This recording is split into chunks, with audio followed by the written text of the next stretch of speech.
Kalau subjek ketemu subjek ya berbeda dong. Yang subjek yang tidak cocok dengan seperti itu ya dianggap khurafat. Ya udah ya, kalau yang nggak cocok ya jangan diambil. Ini logika ini. Ya, ini pembelaan terhadap para habaib. Dan para habaib nggak bisa menceritakan ini. Meskipun dia yang sering suka cerita. Jadi saya membantu menjelaskan. Agama adalah nasihat. Nasihat itu adalah pondasinya. Tiangnya adalah sholat. As-sholatu imaduddin. Apakah nasihat itu diikuti atau tidak? Terserah orangnya. Yang penting kita sudah menyampaikan. Sudah tahu misalkan itu wajib, ya harus disampaikan wajib. Kalau orang tidak mengikuti itu bukan tanggung jawab kita. Yang penting kita menyampaikan. Jadi sama-sama melakukan kewajiban. Dan semuanya akan dipertanggungjawabkan di hadapan Allah. Jadi menyampaikan sebenarnya bukan membuat orang itu mendapat hidayah, enggak. Kita hanya menyampaikan. Cuman biasanya ada yang menyampaikan lembut, ada yang menyampaikan dengan suara keras. Nah, orang yang menyampaikan suara keras itu disangkanya radikal. Ada yang menyampaikan dengan yang humor, ada.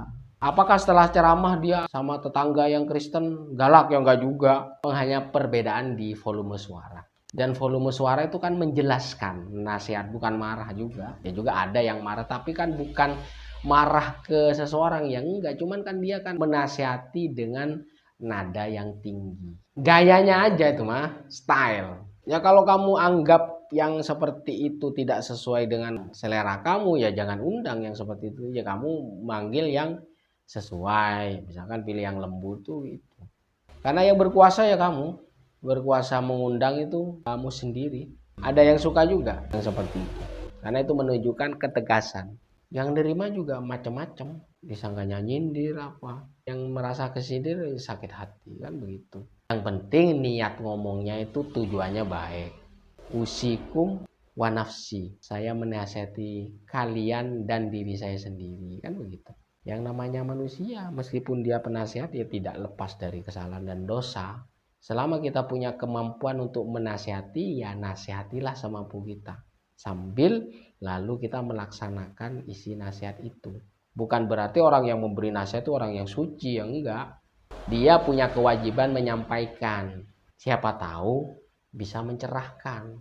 Ya kalau orang tidak cocok yang seperti itu, ambil yang lain yang cocok dengan dia. Jadi tanpa ibaratnya yang kelompok ini jangan batal atau dikait-kaitkan dengan hal yang tidak penting. Kita hanya diundang saja sesuai dengan keinginan mereka.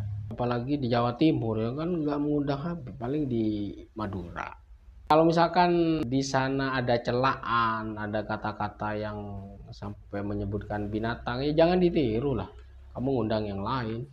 Intinya itu ada di masyarakat sendiri yang menilai. Kalau kamu tidak cocok yang seperti itu ya jangan undang. Menyadarkan seseorang tuh kan kadang pakai tangan, merubahnya pakai fisik, kemudian pakai ucapan. Yang ketiga yang paling lembut, nggak pakai tangan, nggak pakai ucapan, pakai hati. Saya nggak suka tuh perbuatan itu masih belum berubah. Itu selemah-lemahnya iman. Jadi udah kalau sudah seperti itu dipasrahkan aja ke Allah.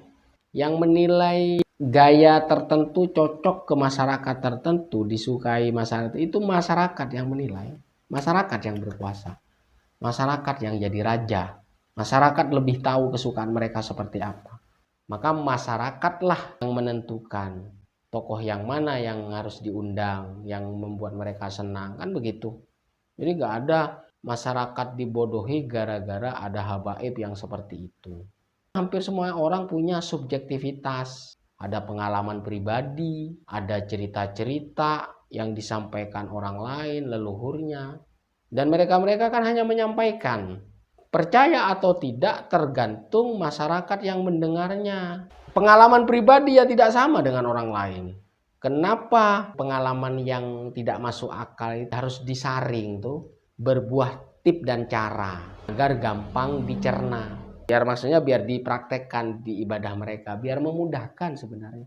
Memudahkan ibadah bukan meremehkan. Sama dengan sholat tuh. Sholat itu tangga, mi'raj menuju Allah. Kalau orang memahami itu berarti dia sudah kekhusyuannya itu fokus ke Allah saja. Itu sama dengan mi'raj, jadi naik. Kenapa naik? Ya karena Allah yang maha tinggi. Ketinggian ada di mana? Ya ada di atas. Jadi ketika Allahu Akbar ya sudah Allah yang maha tinggi. Itu namanya Mi'raj. Bukan seperti Mi'rajnya Rasulullah. Bukan, ya nggak sama lah. Maka Mi'rajnya Rasulullah itu kan ada kaitan dengan diwajibkan sholat. Kan seperti itu. Itu bagian kecil dari Mi'raj. Ketika melakukan sholat itu harapannya ketemu Allah, sudah berhadap-hadapan. Jadi naik menuju Allah. Kan Mi'raj itu kan artinya naik. Ada yang punya pengalaman dari cerita leluhurnya. Maka terhadap orang-orang yang nggak setuju bisa disangkanya bohong. Mi'rajnya orang beriman ya sholat itu sebenarnya. Orang yang nggak percaya disangkanya khurafat. Kamu yang menilai benar atau tidak, kan begitu. Dari posisi hamba yang seperti apapun yang itu yang dikatakan muslim ya harus sholat. Mau dalam kondisi apapun ya harus sholat. Harus mi'raj kan. Kenapa harus naik? Karena Allah Al-Ali yang maha tinggi. Kita yang rendah ya naik. Naiknya lewat sholat. Beda sama Isra Mi'raj Rasulullah itu beda. Yang dicontohkan Rasulullah itu perjalanan yang paling agung. Yang paling agung tuh yang dicontohkan Nabi, Rasul ya Muhammad. Sedangkan yang dibawa-bawanya sama Mi'raj. Ya sholat tuh Mi'raj. Menaikkan derajat, menuju Allah kan gitu. Bukan Mi'raj kayak Muhammad, tidak. Tapi yang menuju Allah juga kan sama. Dengan cara yang berbeda. Meskipun artinya sama, ya nggak sama dengan Isra Mi'raj itu nggak sama. Tapi setiap mukmin harus Mi'raj dong. Ya lewat sholat itu. Mau khusyuk nggak khusyuk ya harus sholat. Mau kondisi sakit, sholat. Mau di perjalanan tetap sholat. Jadi dalam keadaan apapun tetap Mi'raj. Tetap sholat ya. Jadi cerita seperti itu tuh bukan untuk orang yang nggak percaya. Cerita untuk yang percaya saja. Kalau yang nggak percaya abaikan saja. Misalkan dianggap doktrin ya jangan sampai kena doktrin kalau kamu tidak percaya. Itu kan menceritakan pengalaman pribadi. Dan itu subjektif, hanya dia yang bisa merasakan. Pengalaman seseorang tidak akan sama, baik secara zahir dan batin. Kita pengen ke Surabaya, ada yang pakai kereta, ada yang sampai di tempat tertentu makan. Pengalaman akan berbeda dan itu subjektif. Subjek-subjek yang banyak itu pengalamannya akan berbeda meskipun tujuannya ke Surabaya. Kalau subjek ketemu subjek ya berbeda dong. Yang subjek yang tidak cocok dengan seperti itu ya dianggap khurafat. Ya udah ya kalau yang nggak cocok ya jangan diambil. Ini logika ini. Dan ini pembelaan terhadap para habaib. Dan para habaib nggak bisa menceritakan ini.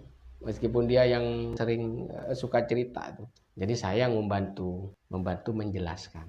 Maka ya berdakwah saja. Naik mobil mewah aja disangkanya hasil begini, hasil begitu. Jadi harus berhati-hati. Enak ya berdakwah, ininya mewah, hasilnya banyak. Wah itu kan menimbulkan orang iri kan. Maka fitnah ini bahan untuk introspeksi diri gitu. Yang jadi problem tuh orang yang nggak suka kamu kaya lewat ini gitu loh. Intinya setiap perjalanan kita, aktivitas kita, bahkan wa ma min dabatin fil ardi illa 'alallahi rizquha kan. Makhluk yang melata di bumi, Allah yang menjamin rezekinya. Kita mengandalkan dari hasil seperti itu, ternyata ketika sudah banyak diminta lagi kan sama orang. Maka sebelum berdakwah itu harus kaya dulu. Dalam dia saya sudah mengantisipasi semua. Ya kalau misalkan ada rezeki dari situ ya silahkan dimanfaatkan untuk kesuksesan dakwah, untuk kelancaran dakwahnya. Tapi jangan ada ketergantungan. Jual air akan diungkit juga gitu. Emang kenapa kalau jual air? Yang penting jangan menipu kan begitu. Kalau misalkan yang didoakan benar didoakan. Silahkan semuanya berjalan dengan kepercayaanmu sendiri. Kalau kamu nggak percaya nggak apa-apa. Jadi nggak ada paksaan untuk ini. Dan ini bukan doktrin ya biasa aja. Ini hanya menceritakan pengalamannya saja. Bukan doktrin. Doktrin apa? Ini hanya cerita. Mungkin niatnya yang bercerita itu memotivasi kan ya. Bagi orang yang cocok dengan motivasi itu. Bagi orang yang tidak cocok ya jangan diambil. Jangan disangka doktrin, jangan disangka khurafat juga. Karena itu kan pengalaman subjektif. Jadi subjek. Ketika menuju ke tujuan yang sama, pasti pengalaman di perjalanannya akan berbeda. Maka ini harus diperhatikan. Apalagi publik sekarang kritis. Orang yang seperti ini disangkanya flexing. Asalkan kamu benar, terus saja melangkah. Asalkan kamu tidak menipu, terus saja melangkah. Semuanya Allah yang menilai.